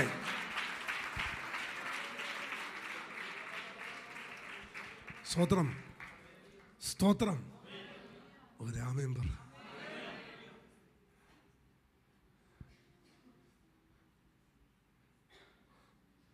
രാവിലെ നമ്മുടെ ഈ ലോക്കൽ പോലീസ് സ്റ്റേഷനിൽ ചെന്നാൽ, പരേഡ് ഗ്രൗണ്ടിൽ ചെന്നാൽ, ഫോർട്ട് കൊച്ചി പോലീസ് സ്റ്റേഷനിലെ പോലീസുകാർ 20 പോലീസുകാരും SIയും ആ സർക്കിൾ എല്ലാം കൂടി അവിടെ ഒന്ന് പരേഡ് നടത്തും. കണ്ടിട്ടുണ്ടോ നിങ്ങൾ? രാവിലെ ഒന്ന് പോയാൽ കാണാം, അവിടെ പരേഡുണ്ട്. ഈ പരേഡ് നടത്തുന്ന സമയത്ത് സ്ഥലം SI വന്നിട്ട് ഇവരുടെ മുമ്പിൽ കൂടി ഇങ്ങനെ നടക്കുന്നത്. അപ്പം ഞാൻ 1-2 പ്രാവശ്യം ഇത് കണ്ടതുകൊണ്ടാണ് പറയുന്നത്. ഇങ്ങനെ നടക്കുന്ന സമയത്ത് ഒരാൾ ഈ ഷർട്ട് ഇൻസൈഡ് ചെയ്തിട്ട് കുറച്ചിങ്ങനെ കിടക്കുക. ഉടനെ തന്നെ പുള്ളി ആ കൂട്ടത്തിൽ നിന്ന് പുറത്തു പോയി അവിടെ പോയി എല്ലാം ഇട്ട് ബെൽറ്റെല്ലാം പക്കയിട്ട് കൊണ്ടുവന്നിരുന്നു. അങ്ങനെ കുറച്ച് ഇങ്ങോട്ട് വന്നപ്പോൾ ഒരാളുടെ ഷൂ മൊത്തം ബ്ലാക്ക്, ഇത് പോളിഷ് ചെയ്തിട്ടില്ല, ഷൂ പോളിഷ് ചെയ്തിട്ടില്ല. സോറി സാർ, ഇപ്പം തന്നെ ചെയ്യാം. ഞാൻ ഞെട്ടിപ്പോയി. ആ ഇൻസൈഡ് ചെയ്തിരിക്കുന്നതിനകത്തൊരു മാറ്റം വരാൻ പാടില്ല. ഷൂ പോളിഷ് ചെയ്തിട്ടില്ല, ഇതിന് പണിഷ്മെൻറ്റാ. ഇനി ബെൽറ്റ് കെട്ടിയത് അവൻ ഇങ്ങനെ ലൂസായി കിടക്കുന്നു, പണിഷ്മെൻറ്റാ. ഏതെങ്കിലും പട്ടാളക്കാർ, കുടവേറുള്ള പട്ടാളക്കാരെ കണ്ടിട്ടുണ്ടോ? അവന് കുടവേറ് കൂടി അപ്പം തന്നെ ഡിസ്മിസ്, പൊക്കോ. കേരള പോലീസ് കാണും 3-4 വയറുള്ളവരൊക്കെ, പക്ഷെ പെട്രി കാണത്തില്ല, എടുക്കത്തില്ല. ആൻറ്റി അവിടെ വർക്ക് ചെയ്തതല്ലേ? ആ വർക്ക് ചെയ്ത് ആൻറ്റിയോട് ഞാൻ അതുകൊണ്ടാണ് ഇത്രയും കൃത്യമായിട്ട് പറയുന്നത്. PT പരേഡെല്ലാം ഉണ്ട്. അപ്പം ഞാനിത് പ്രസംഗിക്കുന്നതിന് മുമ്പ് ഇതൊരു സ്റ്റഡി നടത്തിയിട്ടാണ് ഞാൻ പ്രസംഗിക്കുന്നത്. അല്ലെങ്കിൽ ആൻറ്റി എന്നോട് ചോദിക്കില്ല ഇങ്ങനെയൊന്നും ഇല്ലെന്ന്. ഞാൻ ശരിക്കും സ്റ്റഡി നടത്തിയിട്ടാണ് ഇത് പ്രസംഗിക്കുന്നത്. അപ്പം ഇത്രയും കൃത്യമായിട്ട് നമ്മുടെ ലോകത്തിലെ പട്ടാളക്കാർ ട്രെയിൻ ചെയ്യുന്നെങ്കിൽ കർത്താവ് എന്നോട് പറയാൻ പറഞ്ഞു, നിങ്ങൾ ഒരു പോർക്കളത്തിലാണ്. ഡെലിവറൻസ് ചർച്ചിലെ ദൈവമക്കളെല്ലാം ഒരു യുദ്ധക്കളത്തിലാണ് നിൽക്കുന്നത്, ഒരു യുദ്ധത്തിന് സന്നാഹരായി നിൽക്കുകയാണ്. അങ്ങനെയാണെങ്കിൽ നമ്മൾ നമ്മുടെ ശത്രുവാരാ? കാശ്മീരുകാരാണോ, പാകിസ്ഥാൻകാരാണോ, ചൈനക്കാരാണോ, ആരാണ് നമ്മുടെ എതിരാളികൾ? ഒന്ന് ശ്രദ്ധിച്ചേ. നമുക്കൊരു വാക്യത്തിലേക്ക് വരാം. എഫേസ്യ ലേഖനം 6-ാം അധ്യായം 12-ാമത്തെ വാക്യം നമുക്ക് എല്ലാവർക്കും അറിയാവുന്നൊരു വാക്യം തന്നെയാണ്, അല്ലേ? നമുക്ക് പോരാട്ടമുള്ളത് ജഡരക്തങ്ങളോടല്ല, വാഴ്ചകളോടും അധികാരങ്ങളോടും ഈ അന്ധകാരത്തിന്റെ ലോകാധിപതികളോടും സ്വർലോകങ്ങളിലെ ദുഷ്ടാത്മസേനോടും അത്രേ. അതുകൊണ്ട് നിങ്ങൾ ദുർദിവസത്തിൽ എതിർപ്പാനും സകലവും സമാപിച്ചിട്ട് ഉറച്ചു നിൽപ്പാനും കഴിയേണ്ടതിന് ദൈവത്തിന്റെ സർവായുധവർഗം എടുത്തുകൊള്ളുവിൻ. നിങ്ങളുടെ ഞാനൊന്ന് പറഞ്ഞോട്ടെ, ഈ പിശാചിനെ കുറിച്ച് ചില കാര്യം ആദ്യം ഞാൻ ഒന്ന് പറഞ്ഞിട്ട് വരാം. പിശാച് ഉണ്ടെന്ന് പോലും വിശ്വസിക്കാത്തവരുണ്ട്. പിശാച് ഉണ്ടെന്ന് പോലും വിശ്വസിക്കാത്തവരുണ്ട്. പിശാച് അങ്ങനെ ഒരു സംഭവം ഇല്ല. ഇനി പിശാചിനെ ഒത്തിരി അങ്ങ് ബൂസ്റ്റ് ചെയ്യുന്നവരുമുണ്ട്, ഒത്തിരി അങ്ങ് ഉയർത്തുന്നവരുമുണ്ട്. ഇതും അത്ര ശരിയല്ല. ദൈവത്തെക്കുറിച്ച് ഇച്ചിരി വാക്യം പറഞ്ഞിട്ട് പിശാചിനെ കുറിച്ച് ഒത്തിരി പറയുന്നവരെ എനിക്കറിയാം. അങ്ങനെ ചെയ്തു, ഇങ്ങനെ ചെയ്തു, അങ്ങനെ പോയി, ഇങ്ങനെ പോയി, അതുവഴി വന്നു, ഇതുവഴി വന്നു. പക്ഷെ ഞാൻ വിശ്വസിക്കുന്നു വെളിച്ചം വരുമ്പോൾ ഇരുട്ടെല്ലാം പോവും. ആമേൻ. ഇതിന് വേറെ ഒന്നുമില്ല. എന്നാൽ പൗലോസ് ഇവിടെ പറഞ്ഞു വെക്കുന്നൊരു കാര്യം, നിങ്ങൾ ഞാനും നിൽക്കുന്നത് എവിടെയാണ്? ഒരു പോർക്കളത്തിലാണ് നിൽക്കുന്നത്. അവിടെ പറയുന്നു നമ്മുടെ പോരിൻ്റെ ആയുധം അല്ലേ. അതിൻ്റെ 12-ാമത്തെ വാക്യം എന്നിട്ട് മോനെ, 12-ാം വാക്യം, 11-ാം വാക്യം. പിശാചിന്റെ തന്ത്രങ്ങളോട് എതിർത്തു നിൽപ്പാൻ കഴിയേണ്ടതിന് ദൈവത്തിന്റെ സർവായുധ. അപ്പൊ പിശാചിന്റെ തന്ത്രങ്ങളോട് എന്ത് ചെയ്യണം? അപ്പൊ നമ്മൾ യുദ്ധം ചെയ്യുന്ന ആരോടാ? പിശാചിനോടാ യുദ്ധം ചെയ്യുന്നത്. Praise the Lord. പിശാചിനോടാ എന്ത് ചെയ്യുന്നത്? അങ്ങനെയാണെങ്കിൽ ഞാനൊരു ചോദ്യം ചോദിക്കുന്നു, പിശാചിനോട് നിങ്ങൾ യുദ്ധം ചെയ്യാൻ നിങ്ങൾ റെഡിയാണ്? റെഡിയല്ലേ? ആണോ ഇല്ലയോ? ആണെങ്കിൽ ഉറക്കെ ഒരു അല്ലയോ പറ. അവന്റെ വലിപ്പവും ചെറുപ്പവും ശക്തിയും സ്വാധീനതയും അറിയാതെ നിങ്ങൾ എന്ത് യുദ്ധം ചെയ്യാൻ പോയി?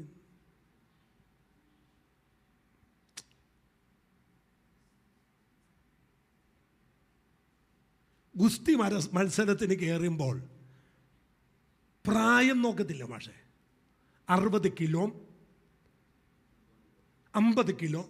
ഇപ്പം ഞാനും വിനിയും കൂടിയാണ് ഗുസ്തിക്ക് ഇറങ്ങുന്നതെങ്കിൽ എന്നേക്കാൾ അല്ലെങ്കിൽ വിനിയേക്കാൾ പ്രായം എനിക്കുണ്ടെങ്കിൽ അവരെന്നെ ഇറക്കുവോ?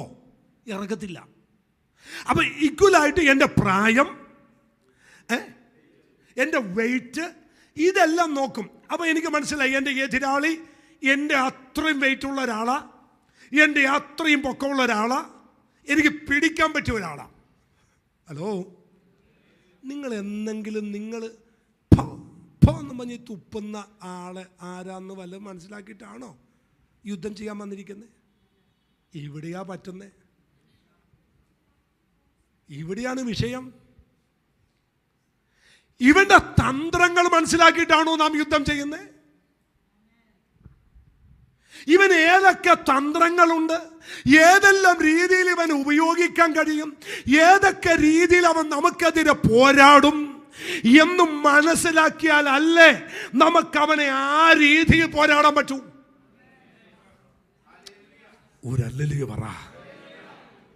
നമ്മുടെ സ്തോത്രം, നമ്മുടെ ചർച്ചിൽ ഇടയ്ക്ക് മീറ്റിങ്ങിന് വരുന്ന, യൂത്ത് മീറ്റിങ്ങിനൊക്കെ വരുന്ന ഒരു ചെറുപ്പക്കാരൻ പയ്യനുണ്ട്, നമ്മുടെ ഫോട്ടോ വെച്ചിട്ടുള്ള, നമ്മുടെ ഇവിടെ തൊട്ടടുത്ത് താമസിച്ച ടോമിയുടെ മകനാണ്.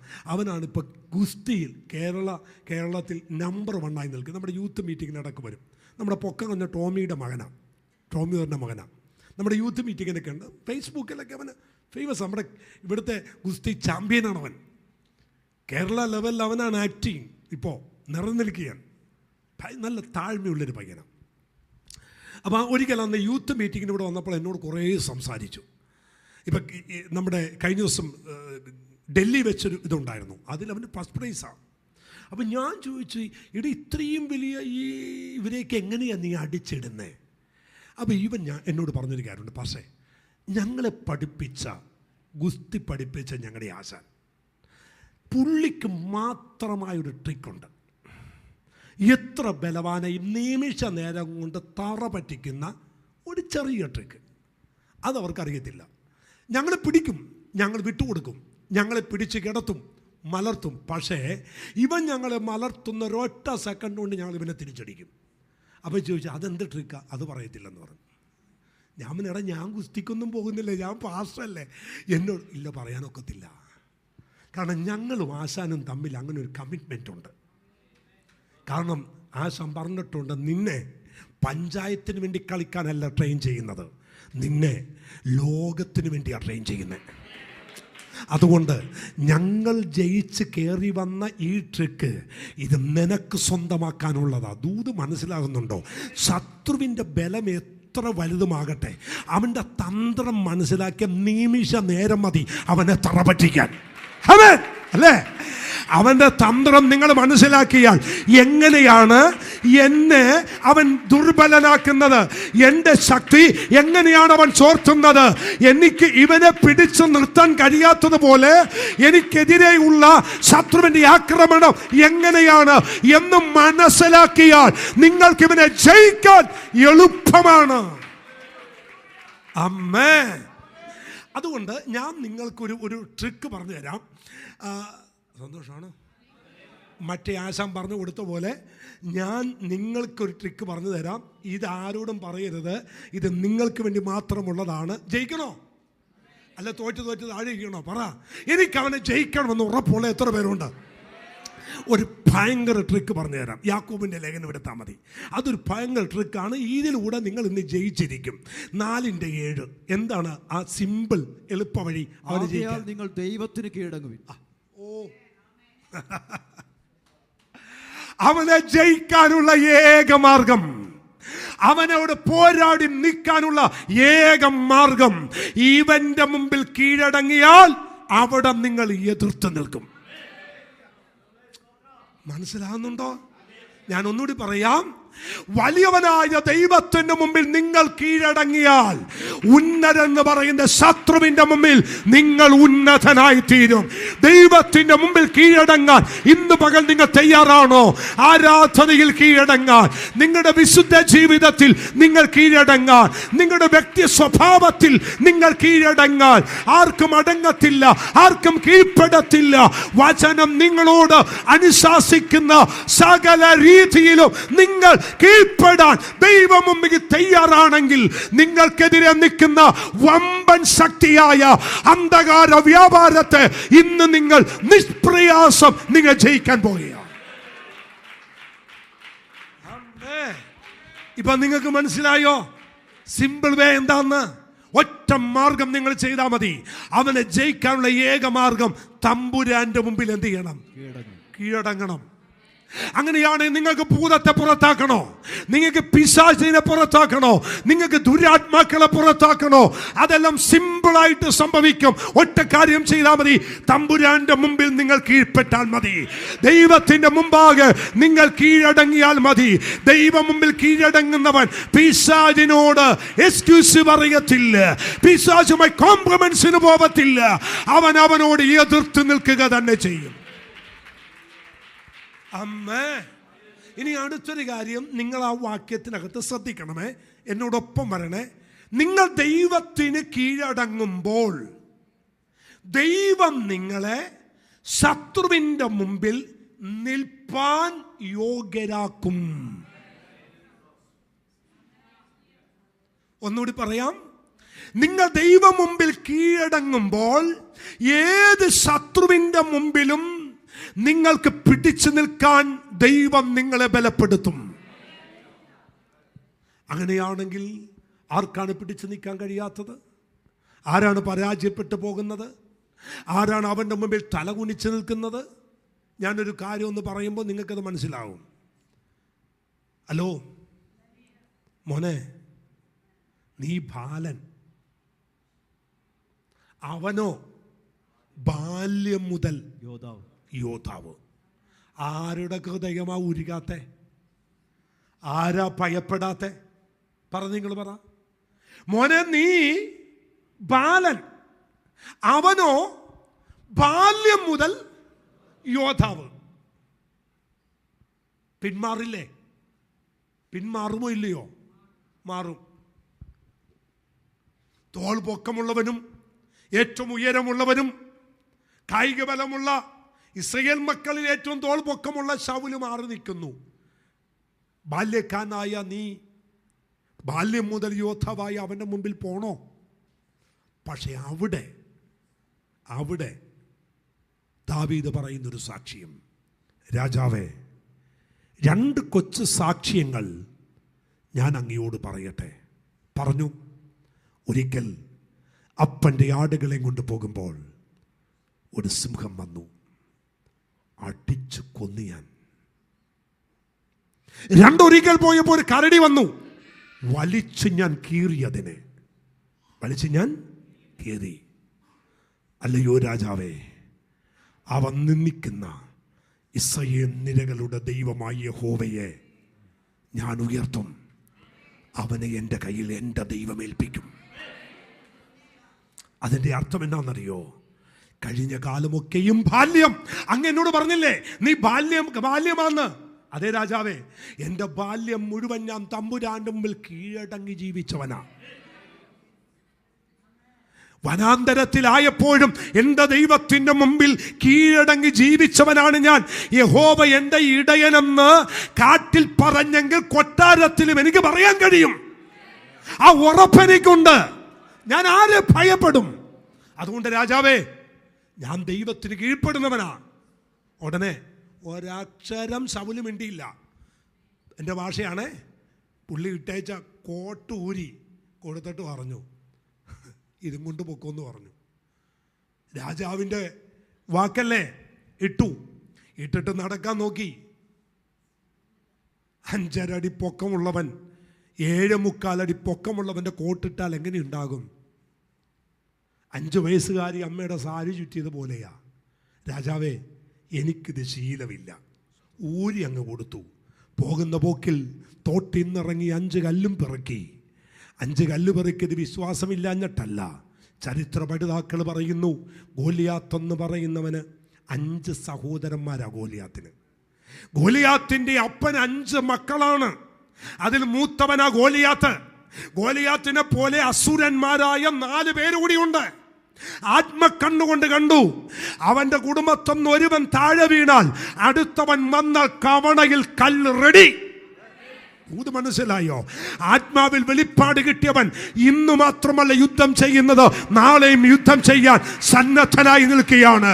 വരും യുദ്ധങ്ങളെ അവൻ ഭീഷണിയോട് പിന്മാറാനല്ല, പേടിച്ച് പിന്മാറാനല്ല, വരുന്നതിനെ ജയിക്കാൻ അവൻ തൻ്റെ ഇടത്തോടെയാണ് ദാവീദ് മുന്നേറുന്നത്. ദാവീദ് പറയുന്നു, വരട്ടെ. അമ്മേ, തമ്പുരാന്റെ മുമ്പിൽ ദൈവമക്കളെ കീഴടങ്ങുന്നവനെ ദൈവം യുദ്ധവീരനാക്കി മാറ്റും. എല്ലാ നിലയിലും നാം ദൈവം മുമ്പിൽ ഒന്ന് കീഴടങ്ങി നോക്കിക്കേ. ഞാൻ പറയുന്നത് എല്ലാ രീതിയിലും, നമ്മുടെ സംസാരം, നമ്മുടെ ഇടപെടൽ, നമ്മുടെ ജീവിതം, നമ്മുടെ കൊടുക്കുവാങ്ങലുകൾ, എല്ലാ നിലയിലും നാം തമ്പുരാന്റെ മുമ്പിൽ കീഴടങ്ങാൻ തുടങ്ങുമ്പോൾ, സ്തോത്രം, എന്ന് പറഞ്ഞു. ഞാനൊരു നല്ല ചെടി വാങ്ങിച്ചു. നല്ല പൂക്കളൊക്കെ ഉള്ള ചെടിയാ. എന്നാലേ അത് മുറ്റത്ത് വെക്കണ്ടെന്ന് ഞാനും തീരുമാനിച്ചു. ഞാൻ കൊണ്ടുവന്ന് എൻ്റെ സ്റ്റെയർ കേഴ്സിൻ്റെ താഴെ കൊണ്ടുവന്ന് വെച്ചു. ആൻറ്റി, നല്ല പൂവല്ലേ, അവിടെ ഇരിക്കട്ടെന്ന് കരുതി മേടിച്ചുകൊണ്ട് വന്നപ്പോൾ ആ പൂക്കളൊക്കെ എന്ന രസമായിരുന്നറിയാമോ? എന്തിനാ വെറുതെ വെയിൽ കൊള്ളിച്ച് ആ പൂ ഉണക്കേണ്ടത് എന്ന് കരുതി അകത്തുകൊണ്ടുവന്ന് വെച്ചത്. പക്ഷെ 3-ാമത്തെ ദിവസം എഴുന്നേറ്റ് എന്ന് നോക്കിയപ്പോൾ പൂവുമില്ല, ഇലയുമില്ല, തണ്ടുമില്ല, എല്ലാം കൂടി തലയും കുത്തി കിടക്കുന്നു. അപ്പം സിന്ധു എന്നോട് പറഞ്ഞു, ഇതുകൊണ്ട് പുറത്ത് വെക്ക്. അപ്പം ഞാൻ ചോദിച്ചു, അതെന്തിനാ പുറത്ത് വെക്കുന്നത്? ആ സൂര്യപ്രകാശം കിട്ടിയാലേ ഇവൻ എഴുന്നേക്കത്തുള്ളൂ. സ്വതന്ത്രം പറഞ്ഞ് മനസ്സിലായോ? എന്ന് വെച്ചാലേ അല്പം ചൂടടിക്കുമായിരിക്കും, അല്പം പ്രതിസന്ധി നേരിടുമായിരിക്കും. പക്ഷെ തമ്പുരാൻ്റെ മുമ്പിലാണ് നിൽക്കുന്നതെങ്കിൽ നിന്റെ ദൈവം നിവരം നിർത്തും. ആമേൻ. തളരാൻ ദൈവം അനുവദിക്കത്തില്ലെന്നേ, ക്ഷീണിക്കാൻ ദൈവം അനുവദിക്കത്തില്ലെന്നേ. നീതി സൂര്യനായ കർത്താവിൻ്റെ പ്രകാശം നിന്റെ മേൽ അടിക്കുന്നിടത്തോളം നീ താഴ്ന്നു കിടക്കത്തില്ല, നീ വീണ് കിടക്കത്തില്ല. നിലം പരിച്ചാകാൻ എൻ്റെ ദൈവം അനുവദിക്കയില്ല. ആമേൻ. ഞാൻ ഇവിടെ അങ്ങ് നിർത്തുക. പറ്റുമെങ്കിൽ ഇത് നമുക്ക് തുടരാം, എടുക്കാം അടുത്ത ദിവസങ്ങൾ. പക്ഷെ ഒരു കാര്യം, ഒരു യുദ്ധത്തിലാണ് നിൽക്കുന്നത്. ഒരു യുദ്ധത്തിന് വേണ്ടിയാ ദൈവം നമ്മെ സെലക്ട് ചെയ്തേ. ആ യുദ്ധത്തിൽ നിന്ന് നിങ്ങൾ പിന്മാറരുത്. ആമേൻ. മരണം വരെ യുദ്ധം ചെയ്യണം. Praise God. അപ്പോ അവനോട് യുദ്ധം ചെയ്യാൻ, പിശാചിനോട് യുദ്ധം ചെയ്യാൻ, എതിർത്ത് നിൽപ്പാൻ ഏറ്റവും എളുപ്പമാർഗം എന്നാ? ദൈവത്തിന് കീഴടങ്ങുക. ദൈവത്തിന് കീഴടങ്ങുക. അപ്പൊ നിങ്ങൾ സാവധാനം ദൈവത്തിന് കീഴടങ്ങാൻ തുടങ്ങുമ്പോൾ നിങ്ങൾ ആരോട് എതിർത്ത് നിൽക്കാൻ തുടങ്ങും? നിങ്ങൾ ഒരു കാര്യം തീരുമാനിച്ചു, ഞാൻ എല്ലാ പരിപാടിയും മാറ്റിവെച്ചിട്ട് ഒരു 21 ദിവസം ഞാൻ തമ്പുരാൻ്റെ മുമ്പിൽ ഇരിക്കാൻ തീരുമാനിച്ചു. മാപ്പ് പറയേണ്ടവരോട് മാപ്പ് പറഞ്ഞു, പറഞ്ഞു, ഏറ്റു പറയേണ്ടവർ ഏറ്റു പറഞ്ഞു. എല്ലാം കഴിഞ്ഞിട്ട് തമ്പുരാൻ്റെ മുമ്പിൽ വന്നിരുന്ന് 21 ദിവസം പ്രാർത്ഥിക്കാൻ തീരുമാനിച്ചു. 18ാമത്തെ ദിവസം പ്രാർത്ഥിച്ചുകൊണ്ടിരുന്ന സമയത്ത് ഒരു കുടുംബം കയറി വന്നിട്ട് പറഞ്ഞു, ബ്രദറെ പാസ്റ്റർ ഉണ്ടോ? ഇല്ല. പാസ്റ്ററുടെ പോയി മീറ്റിങ്ങിന് പോയി. എന്താ ചേച്ചി? എൻ്റെ കൊച്ചിന് വേണ്ടി ഒന്ന് പ്രാർത്ഥിക്കാൻ വന്നതാ. ഞാൻ പ്രാർത്ഥിച്ചാൽ മതിയോ? അന്ന് ബ്രദർ പ്രാർത്ഥിക്കാൻ തുടങ്ങിയപ്പോഴേ ഭൂതം അളകാൻ തുടങ്ങി. അവൻ്റെ ജീവിതത്തിൽ ആദ്യമായിട്ട് കാണുക, അവൻ്റെ ആയുസ്സിൽ ആദ്യമായിട്ട് കാണുക. അപ്പോൾ അവന് തന്നെ ഒരു സംശയം. ഉടനെ പിശാചിനെ പുറത്താക്കി, അടുത്തനെ പുറത്താക്കി. അമ്മ പറഞ്ഞു, ബ്രദറെ എനിക്ക് വേണ്ടി ഒന്ന് പ്രാർത്ഥിക്കുക. എന്താണ്? എനിക്ക് ആസ്മായ. പ്രാർത്ഥിച്ചു, ആസ്മായും സൗഖ്യമായി. ഞാൻ മീറ്റിംഗ് കഴിഞ്ഞ് വന്നപ്പോൾ എന്നോട് ഈ 2 വാർത്തയും പറഞ്ഞു. അന്ന് എനിക്ക് മനസ്സിലായി, ഇവൻ ദൈവത്തിന് കീഴടങ്ങാൻ തുടങ്ങിയപ്പോൾ ഇവൻ പിശാചിനോട് എതിർത്ത് നിൽക്കുന്ന ശക്തി ഇവന് മേൽ വരാൻ തുടങ്ങി. ഇതാണ് ഞങ്ങളിലൊക്കെ സംഭവിച്ചത്. നിങ്ങളെക്കാൾ ഞങ്ങൾക്ക് പ്രത്യേകത ഒന്നുമില്ല. പക്ഷേ ജോഷി പാസ്റ്ററിനോടൊപ്പം ഞങ്ങളുടെ ദൈവദാസനോടൊപ്പം ഉപവസിക്കുകയും പ്രാർത്ഥിക്കുകയും ചെയ്ത് പായലിരുന്ന് കരയാൻ തുടങ്ങിയപ്പോൾ എന്തൊക്കെയോ ദൈവം ഞങ്ങളുടെ ജീവിതത്തിൽ ചെയ്യാൻ തുടങ്ങി. കയറി നിന്നപ്പോൾ വചനം തരാൻ തുടങ്ങി. അവൻ ശുശ്രൂഷ ചെയ്തപ്പോൾ പ്രവചിക്കാൻ തുടങ്ങി. പോയിടത്തേക്ക് ഭൂതങ്ങൾ പുറത്താകാൻ തുടങ്ങി. രോഗികളൊക്കെ സൗഖ്യമാകാൻ തുടങ്ങി. രാജ്യത്തിൻ്റെ വാതിലൊക്കെ തുറക്കാൻ തുടങ്ങി. ഒറ്റ കാര്യം സംഭവിച്ചു, ദൈവത്തിന് കീഴടങ്ങിയാൽ മതി. നമ്മുടെ കണ്ണടയ്ക്കാം, ഒരു നിമിഷം ഒന്ന് പ്രാർത്ഥിക്കാം. എല്ലാ കണ്ണുകളും ദൈവസേന അടയട്ടെ. ഈ രാത്രി പോകുമ്പോൾ പ്രാർത്ഥനയോടെ വേണം പോകാൻ. എനിക്ക് അവൻ്റെ മുമ്പിൽ കീഴടങ്ങണം. ആരുടെ? തമ്പുരാൻ്റെ മുമ്പിൽ. തമ്പുരാൻ്റെ മുമ്പിൽ കീഴടങ്ങിയിട്ട് പിശാചിനോട് എനിക്ക് എതിർത്ത് നിന്ന് യുദ്ധം ചെയ്യണം. അതുകൊണ്ട് അവൻ്റെ കാര്യങ്ങൾ എന്തൊക്കെയാണ്, അവൻ്റെ തന്ത്രം എന്തൊക്കെയാണ്, ഇതൊന്ന് പഠിച്ച് മനസ്സിലാക്കാൻ ദൈവം കൃപ ചെയ്യട്ടെ. അവൻ കൊണ്ടുവരുന്ന ഒരു കാര്യവും ആമേൻ നമുക്കെതിരെ ഫലിക്കത്തില്ല. നമുക്കൊന്ന് പ്രാർത്ഥിക്കാം. കുമ്പളങ്ങിയിലുള്ള രജനിയുടെ കൂടെ വർക്ക് ചെയ്യുന്ന ഒരു ചെറുപ്പക്കാരൻ വളരെ സീരിയസ് ആയി ഹോസ്പിറ്റലിൽ അഡ്മിറ്റാണ്. നമ്മുടെ ബാബു രജനി സിസ്റ്ററിൻ്റെ കൂടെ വർക്ക് ചെയ്യുന്ന ഒരു ബ്രദറ്, വളരെ ചെറുപ്പക്കാരൻ, വളരെ സീരിയസ് ആയിട്ട് ഹോസ്പിറ്റലാണ്. നമുക്കൊന്ന് പ്രാർത്ഥിക്കാം. കർത്താവേ, ഞങ്ങൾ ഒരു മനസ്സോടെ കടന്നു വരികയാണ്. ഞങ്ങൾ ആ ചെറുപ്പക്കാരന് വേണ്ടി പ്രാർത്ഥിക്കുന്നു. വേഗത്തിൽ ഓടുന്ന അങ്ങയുടെ വചനം അഴച്ച് സൗഖ്യമാക്കണമേ കർത്താവേ. ഞങ്ങൾ ഈ ആലയത്തിൽ നിന്ന് പ്രാർത്ഥിക്കുന്ന സകല വിഷയങ്ങൾക്കും അങ്ങ് ഞങ്ങൾക്ക് മറുപടി തന്നുകൊണ്ടിരിക്കുകയാണ്. ഞങ്ങളത് കേട്ടും അനുഭവിച്ചു കൊണ്ടിരിക്കുന്നു. ഇന്ന് രാത്രിയിലും ഞങ്ങളെ ചെറുപ്പക്കാരന് വേണ്ടി പ്രാർത്ഥിക്കുമ്പോൾ യേശുപ്പച്ച അങ്ങയുടെ പഴുതുള്ള കരം നിന്റെ മകനെ തൊടണമേ. ഈ രാത്രി തലവണ്ണയ്ക്ക് എല്ലാവരെയും അനുഗ്രഹിക്കണമേ. ഞങ്ങൾ ഇന്ന് രാത്രി ദൈവത്തിന് കീഴടങ്ങുന്നു. സമസ്തവും ഞങ്ങൾ തമ്പുരാൻ്റെ മുമ്പിൽ അടിയറ വയ്ക്കുന്നു.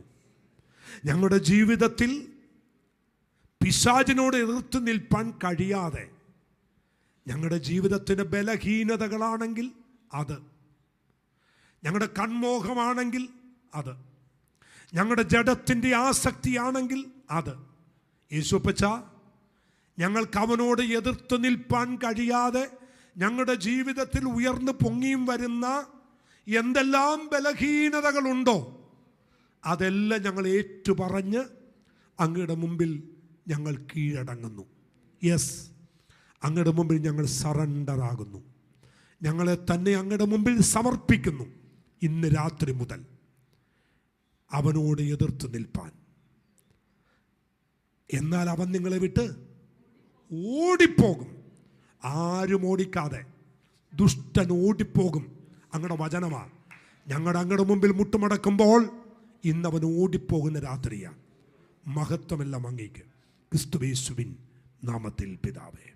സകല ബുദ്ധിയും കവിയുന്ന ദൈവീക സമാധാനം നമ്മോടും നാം ഓർത്ത് പ്രാർത്ഥിച്ച എല്ലാ വിഷയത്തോടും സഭയോടും കർത്താവിൻ്റെ സാന്നിധ്യവും കൃപയും കർത്താവായ യേശു ക്രിസ്തുവിൻ്റെ മധ്യകാശവര വരെ ഉണ്ടായിരിക്കുമാറാകട്ടെ.